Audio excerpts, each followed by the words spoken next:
Welcome, Alexa, to the very first DEIB Outdoors interview. I'm really excited to have you. Thank you so much for allowing me to come and share a little bit about our hiking club. It sounds like Body Liberation Outdoors Club came from a very personal place. Would you be willing to share your experience and that kind of germ that grew the seed to start things? I feel like I was kind of like born into fighting against injustice. And when I see something that's not right, or when I feel something is not fair, or even when I was little, when I felt things were not fair, I would kind of always find a reason to fight it and make it fair. I mean, at least that's what my parents told me, and it makes a lot of sense. So I think I kind of came to a realization that it was not fair that I was keeping myself away from so many beautiful things in the outdoors because I was made to feel unwelcome for so many years. And it kind of made its way into my heart and my mind that doing things outside, like hikes that have incline or climbing mountains or kayaking or anything that like involved like a weight capacity, was something that not made for me, and I probably should stay away from it.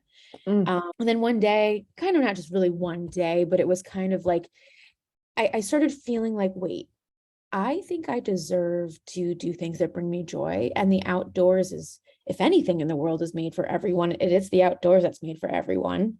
That's where we're all naturally from. Right. So I kind of had this realization, I was like, wait, no. And then there's other people that probably feel the same way as me. So I wanted to create a community of people that felt supported. That's wonderful. And so it sounded like with that idea, you began a local Facebook group. Yes. Okay. So I was seeing a therapist for years before this idea kind of came. My therapist and I kind of discussed a lot of things around like fat phobia and diet culture and body image. And we were just talking about how fat phobia and diet culture and a lot of things that people in bigger bodies are subjected to in the world are almost like systems of oppression, kind of like a way to exclude a certain group of people from a lot of things that most people are supposed to enjoy. Right. So it just in real life, it doesn't have to do just with being outside. It could be with going shopping, going on trips, everyday things, sitting in a chair, restaurant, like so many different things that people that are in larger bodies or fat people, or however we want to refer to people that live with excess weight, excess meaning beyond the standard size, that we go through. In what ways have folks with marginalized bodies been kept from outdoor recreation and just plain fun, just enjoying themselves? For those that don't know what it's like. You have a lot of kind of people out there saying already, like, I see every kind of person out there. And right, you're not wrong. You do see a lot of people in many different sizes out there, but there could be more. Yes. But a lot of people are keeping themselves away from it because of ridicule, feeling unwelcome, not feeling like they're given information. I think what happens is, for example, you're invited to a hike by like a group of friends, or you're interested in going on a hike with a local group, right? Maybe the local group tells you where it is, tells you what to bring, what to dress, but it doesn't really give you the trail details. It doesn't really tell you or prepare you about the ascent.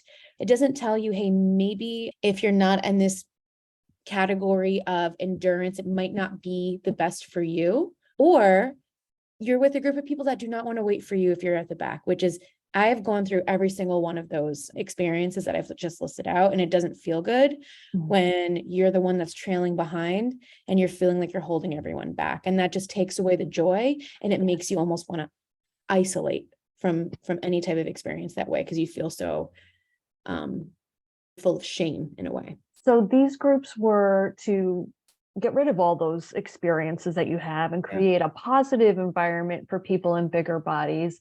And it went from hiking, with all the examples you gave, to outdoors. Yes. Did that come from you, from folks you were talking with? How did that evolve?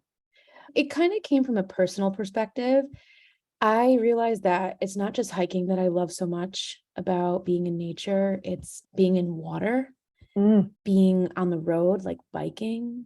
There's just so many different facets of outdoor recreation, outdoor activity. I'm a huge lover of summer camps, and I love everything that has to do with being outside, doing crafts in the outside, barbecuing outside. We're huge campers at Body Liberation Outdoor Club. We go camping twice a year as a club. Yes, so we've been doing a lot of things outside, and a lot of that is fueled by my love for being outside as a kid. I was always out camping or hiking or fishing with my dad. And it was such a wonderful experience. And being outside too kind of brings that I don't feel judged by nature sort of feeling. Yes. Like nature was made for me sort of feeling. It's different sometimes when we start to create competitions and competitive natured activities out in nature, because sometimes that can exclude some people who don't necessarily want to do that. Agreed. So in what ways does Body Liberation Outdoor Club eliminate that competitive nature? The first thing that we talk about before we head out onto a hike is that the last person on our line, the last person in the group is setting the pace. So that sort of puts the power in the person behind, and it makes them feel like, okay, these are my people, they're going to stick with me. And we really focus on nature admiration, taking pictures, conversations, stopping and pausing. Like we really make it a full experience in nature versus let's get to the top the fastest we can so we can get about our day. Kind of make it a very healing experience rather than kind of rushing to the destination. So that's kind of what makes us stand out, is that we take our time for many different reasons. It's not just because we have varied endurances. It's because we really want to make that connection with the trail and nature. That makes sense. Yeah, I tend to be in the back because I love to take pictures. I'm a big bird person. So if I hear, I bust out my Merlin app, like, what was that? What kind of We have woodpecker? so many bird Yes. people. We have Yes. so many bird people. Just like it's amazing how some people that come on our hikes are just able to identify, like, oh, that's a warbler. I'm like, what? Then good for you. You listened in biology. There is something to just really just take it all in because you don't get it anywhere else. Yeah. I love that. Based on what you just described of the pace and the kind of idea what qualifies as a walk or a hike, what is some of the feedback that you've gotten from folks who have participated in a walk as you've described? We really get a lot of like, thank you so much. I'm so grateful for all of the information that you've given us beforehand. What I wanted to be different about this, because I've kind of had trial and error by being members of different other groups, and they all had their own special thing that made them who they were. But I felt like what was missing from a lot of those other groups was the preparedness piece. So before we head out, I always make sure at least a week in advance that I post the terrain of the trail, the percentage of grade that is on the trail, and for how long is the highest percentage of grade.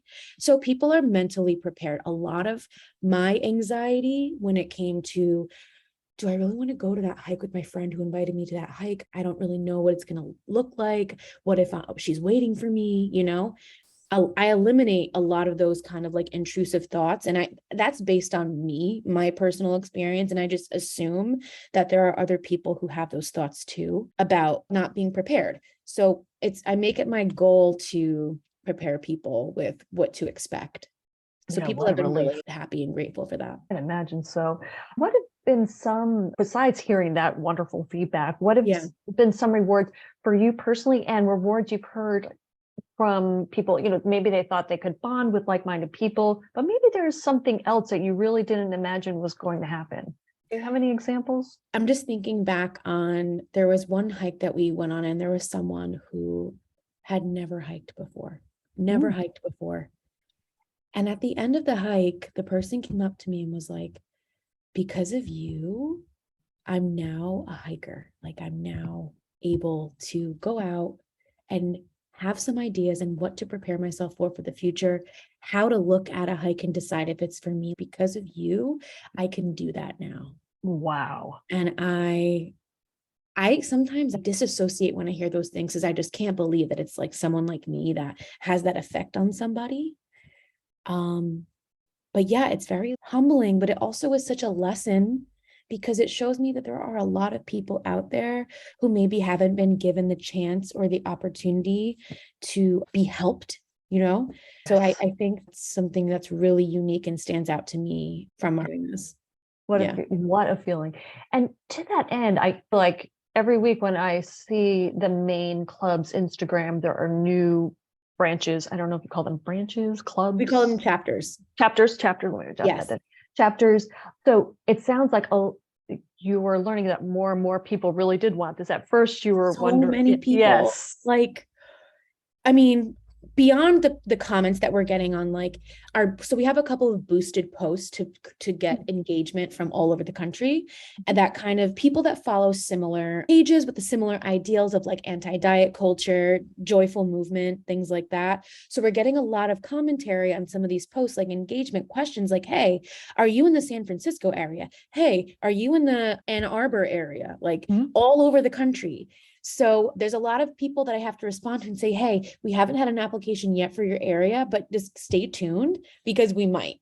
But as of right now, as of April 2023, we have about 37 chapter applications for summer of 2023. And this is all based on an onboarding system that I've just kind of come up with. It's a simple onboarding procedure, but it's, it's a step-by-step process of, hey, if you're interested, come to this Google Meet meeting and I'll give you the rundown and we'll talk about processes and how to prepare yourself to, if you really want to do this. So that's kind of, we're doing it every season. And if someone is interested in starting and hasn't seen that boosted post, how would they go about learning more? If they're interested in figuring out if they're the right person for starting a chapter, on our website, which is bodyliberationoutdoorclub.org, we have a chapter application button on the bottom of the website where you scroll all the way down and it says lead a chapter, and it brings you to a Google form, and that Google form will elicit answers from you that ask, are you willing to dedicate 1 weekend per month? Are you willing to dedicate time to creating a schedule? Are you willing to dedicate time to prepare other hikers and spread this mission that we're creating safe spaces in the outdoors for others? And I'm finding there's a lot of really wonderful people out there that are very, very capable of leading their own chapters. That's fantastic. Well, I'm so thrilled that one opened up near me in Boston. I can't wait to go. I love how, I know you mentioned a week before you talk about the terrain, but just from the get-go, I got a sense of, okay, this is a 3-mile hike. This with the color coding of the different hikes. It's just so easy to be like, levels, not doing that one. This looks good. That kind of thing. And you totally decide. And even if you say, hey, I want to try that red colored level. So red is challenging. Hey, I want to do that want to do that red one. Okay. Well, we usually take the red ones really slow. I'm usually the one at the back of the pack, because remember, I started this for myself. So there's some people that come to our hikes that have experience or have been out there before, have more advanced endurance than I do. So I'm very vulnerable when it comes to these experiences as well, because I am just like everyone else. So for me, I just want to make it an approachable and accessible experience for people in larger bodies. Yeah, I love that. I can't wait to meet more folks. I have one last question before the lightning round, and that is, because you're kind of everywhere, you have the website and socials, what's the best way for people to learn about Body Liberation Outdoor Club? Just by looking at our feed on Instagram has a lot of what we've been doing in the last 2 years. So you can kind of get to know where have we been, who's been with us, what have we been doing. We have a great TikTok as well. We try to put some fun, funky jams behind our movement, which has always been really fun for me to create.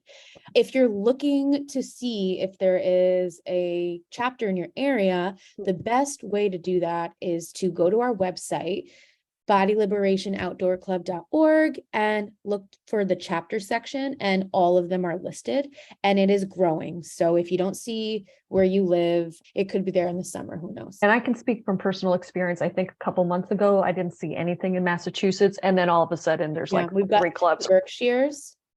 Boston, Central Mass, and Berkshires. It's incredible. So yeah, Yeah. just as a little example of how quickly things can happen with Yeah. your organization. All right, Alexa, now it's time for the lightning round. What is your best memory of a hike that had nothing to deal with like an Instagrammable view? Ooh, that's great. This is supposed to be lightning round because I'm thinking. Okay, okay, I have it. 3 or 4 weeks ago, I went out with my really good friend Frankie and 2 other friends, Rachel and Stacy, and they took me somewhere I'd never been before, and we were basically like scaling these glacial rocks in the foot of the Shawangunk Mountains, and it was just incredible, and it didn't feel like something that was so out of reach for me. It was just 100% fun and accessible and wondrous and with views that you couldn't even imagine. And it was called Bear Hill Preserve, and that's in Cragsmore, New York. Amazing. Oh, good for you. What an experience. What is a piece of gear that you tend to go on hikes with that nobody else tends to carry with them? Mm-hmm. I really love my hiking poles. I'm always finding that even on the easier hikes, I'm kind of one of the only ones that have my hiking poles. You just never know when you're going to come to a spot that's slippery or maybe like a quick steep descent. And those poles like really help me get up those pretty steep inclines. And they just help me with stability and making sure that I'm walking on an even keel because I do go out so much. I want to make sure that my body is in tip-top shape and that I'm not kind of leaning on one side more than the other. So I like to use those for stability. I bring them for that. And then for hikes or walks that have no incline, I use them for off-leash dogs every once in a while. Yeah, it's just like I have something just in case because I've already had a slight attack from one. So I just feel a lot more confident going in the woods. Yes. And you know what? People who have off-leash dogs should really know better. I mean, some of those dogs are wonderful and so well-tempered, but like it's hard when you have your own dog with you and they can't handle it, you know? So it's like, keep your dog on a leash. We love dogs. All the rules. Yes. Yeah. I'd love for you to give a shout out. I'm all about playing it forward. That's why I have this website to begin with. If you could give a shout out to someone else who's doing great things in diversity outdoors, perhaps in your space of body positivity or elsewhere. The first person that's coming to my mind is my friend Amanda Gilliam. Her handle on Instagram is called Uncle Jemima.